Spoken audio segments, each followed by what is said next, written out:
Assalamualaikum warahmatullahi wabarakatuh.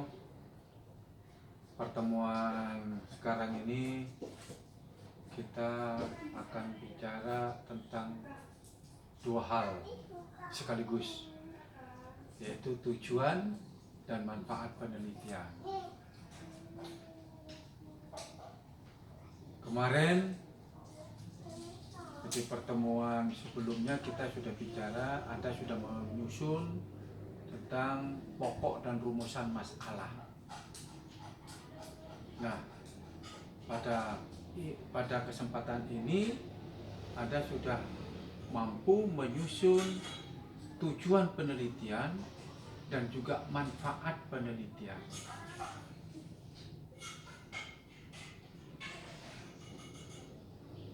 Tujuan penelitian itu sangat erat kaitannya dengan rumusan masalah yang sudah Anda susun.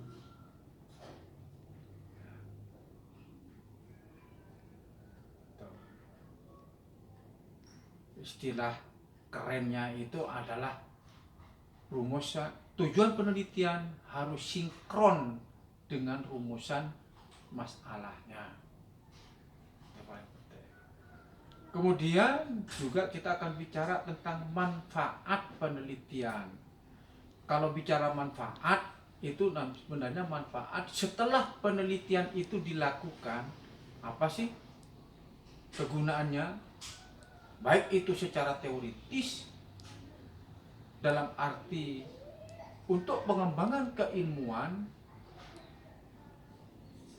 juga manfaat bagi masyarakat, khususnya manfaat bagi tempat, daerah, masyarakat, komunitas, lembaga di mana kita melakukan penelitian. Oke.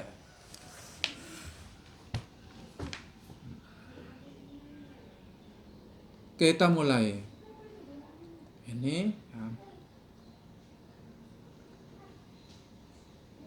Jadi tujuan penelitian itu harus mengacu kepada konsep. Sekali lagi ya, konsep. Pertemuan yang lalu kita sudah bicara konsep terkait dengan tujuan penelitian, konsep terkait dengan rumusan masalah, terkait dengan pokok masalah dan seterusnya ya. Dan juga harus mengacu kepada pokok dan rumusan masalahnya. Itu ya, tadi sudah saya kemukakan. Nah, tujuan penelitian itu dirumuskan dalam kalimat berita, bukan dalam kalimat tanya, tapi kalimat berita. Ya. Kalau rumusan masalah itu biasa, sekali lagi biasa, atau umumnya itu dirumuskan dalam kalimat tanya, tapi kalau untuk tujuan penelitian itu dirumuskan dalam kalimat berita. Ya. Kemudian, ini. Tujuan penelitian harus sinkron dengan rumusan masalahnya. Kan sering terjadi rumusan masalahnya itu 1 AAA, 2 BBB. Tapi tujuan penelitiannya 1 ABAB, 2 BABAC. Nah, itu namanya tidak sinkron. Ya. Kemudian menggunakan rumusan kata deskriptif dan atau eksplanatif. Ya. Contoh, penelitian ini bertujuan untuk 1 mendeskripsikan, lah itu ya, atau menggambarkan, atau memerikan, bukan memberi ya, itu memberi itu menggambarkan. Ini pilih salah satu. Apakah Anda mau menggunakan kata mendeskripsikan, atau mau memilih kata menggambarkan, atau memilih kata memerikan tentang blank. Disesuaikan dengan rumusan masalahnya. Kemudian yang kedua, misalnya menjelaskan tentang faktor-faktor yang menyebabkan ada hubungan atau tidaknya perbedaan. Ada tidaknya perbedaan. Itu pilih salah satu. Sekali lagi disesuaikan dengan rumusan masalahnya. Yang mendeskripsi itu rumusan kata deskriptif, kemudian yang nomor 2 menjelaskan itu rumusan kata eksplanatif. Jadi di dalam tujuan penelitian itu pasti ada itu. Dia mau mendeskripsikan sesuatu apa, kemudian mau menjelaskan tentang apa. Oke. Ini tip praktis menyusun tujuan penelitian ya. Ini. Supaya apa? Supaya antara rumusan masalah dengan tujuan penelitian Anda itu sinkron. Tepat betul. Katanya orang tidak mencela-menceli. Ya. Apa? Dimulai dari satu. Copy rumusan masalahnya. Rumusan masalahnya 1, 2, 3. Itu di copy semuanya. Kemudian dipastekan ke dalam rumusan tujuan ya. Diisikan. Gitu dia. Di rumusan tujuan. Setelah itu hilangkan kata tanya dan tanda tanyanya. Misalnya kalau di dalam rumusan masalahnya bagaimanakah ya toh? Bagaimanakah pelaksanaan penyuluhan agama di desa X misalnya. Itu kan masih ada tanda tanyanya. Kemudian masih ada kata tanya. Kata tanyanya hilangkan. Ya toh? Jadi bagaimanakah itu hilangkan. Kemudian kata tanyanya hilangkan. Oke. Nah setelah itu diganti dengan kata rumusan tujuan. Misalnya, contohnya ya,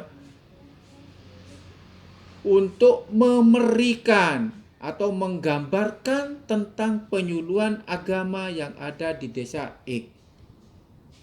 Atau kata tanya bagaimananya sudah hilang, tanda tanyanya sudah hilang juga. Diganti dengan mengetahui, menggambarkan atau memberikan atau mendeskripsikan tentang penyuluhan agama di desa. Ya. Oke. Kemudian misalnya contoh yang kedua, rumusan masalahnya yang kedua adalah untuk bagaimana, apakah ada korelasi, apakah ada korelasi antara X dan Y? Itu. Maka menjelaskannya gimana? Di rumusan tujuannya. Kata apakah itu dihilangkan, ya toh? Kemudian tanda tanyanya dihilangkan. Sehingga dirubah menjadi untuk menjelaskan ada tidaknya korelasi antara X dan Y. Dimengerti ya, mudah-mudahan dengan dua contoh tadi.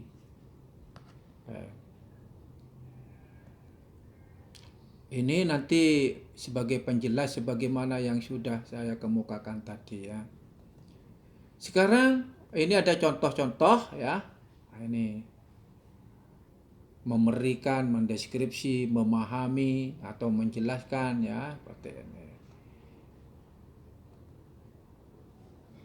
Oke, sekarang masuk ke manfaat penelitian.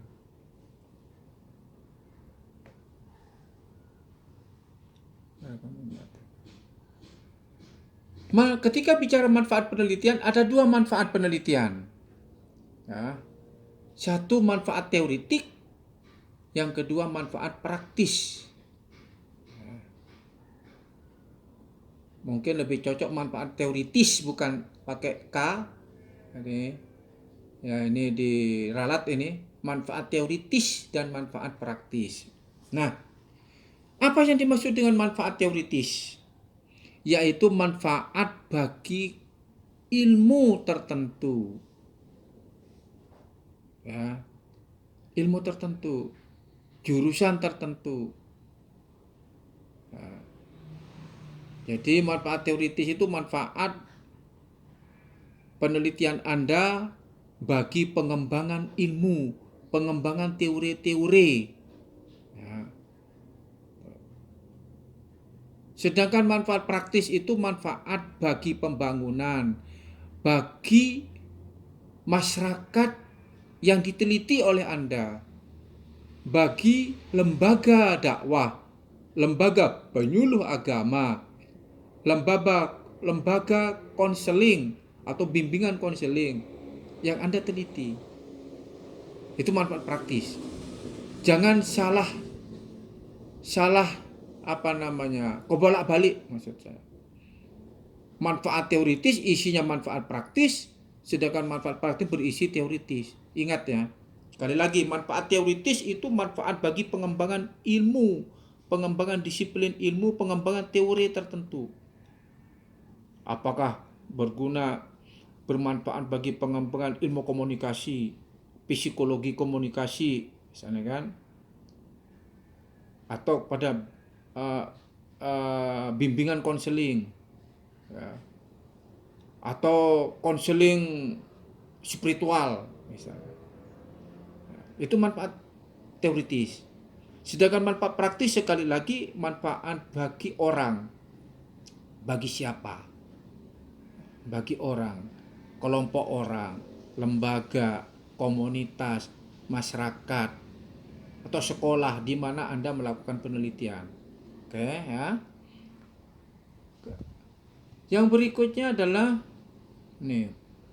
Jadi sekali lagi ini saya tekankan karena ini masih banyak salah-salah ya. Manfaat teoritis itu terkait dengan manfaat bagi ilmu atau teori apa. Sekali lagi ya. Sedangkan manfaat praktis itu manfaat bagi siapa. Kalau siapa itu orang, bukan monyet kan. Nah, manfaat bagi siapa? Bagi orang. Orang itu bisa kelompok orang, individu, ya.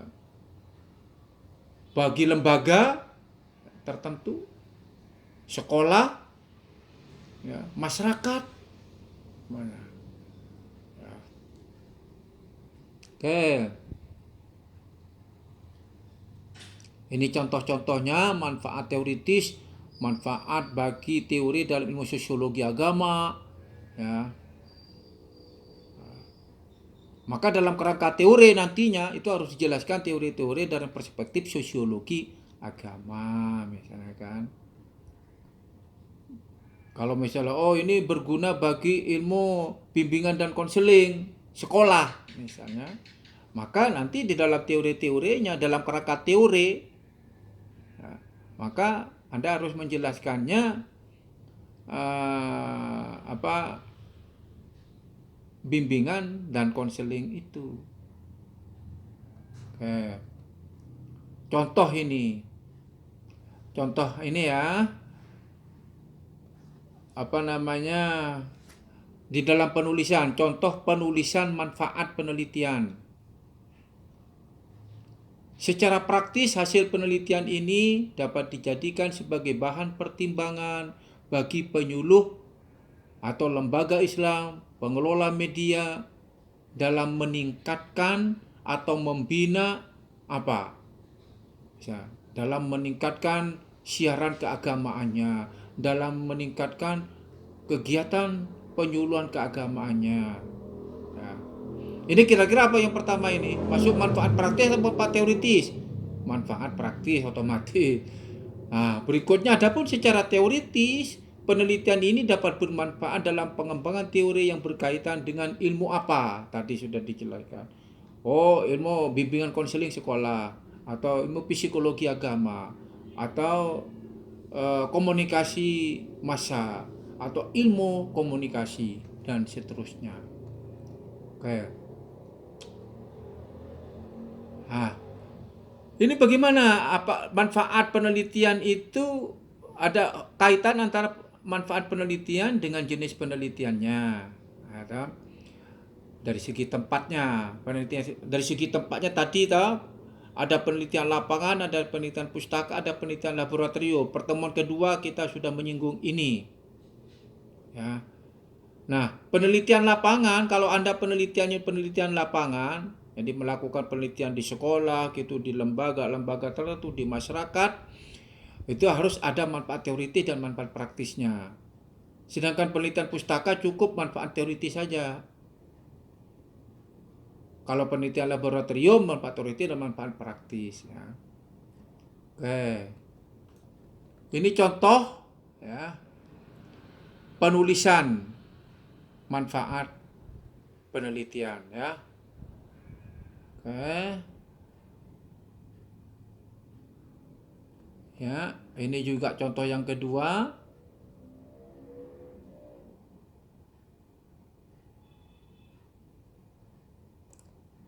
Selesai. Ya. Jadi sekali lagi nanti Anda menyusun setelah ini, silakan menyusun tujuan dan manfaat penelitian. Sekali lagi, ketika menyusun tujuan penelitian harus sinkron dengan rumusan masalahnya. Ada tip praktis yang sudah saya berikan tadi supaya Anda bisa menyusun secara benar tujuan penelitian itu. Nah, kemudian manfaat praktis itu ada manfaat teoritis, ya, harus jelas juga. Jadi dalam sebuah penelitian paling tidak mencakup dua hal itu, manfaat praktis dan manfaat teoritis. Jangan salah-salah. Ya. Kemudian tadi saya sudah memberikan contohnya, ya, contoh penyusunan atau penulisan tujuan penelitian dan manfaat penelitian. Itu tolong di template aja. Kalau kurang jelas, silakan dibaca di buku di dalam metodologi penelitian untuk studi Islam. Sekali lagi. Oke, terima kasih. Assalamualaikum warahmatullahi wabarakatuh.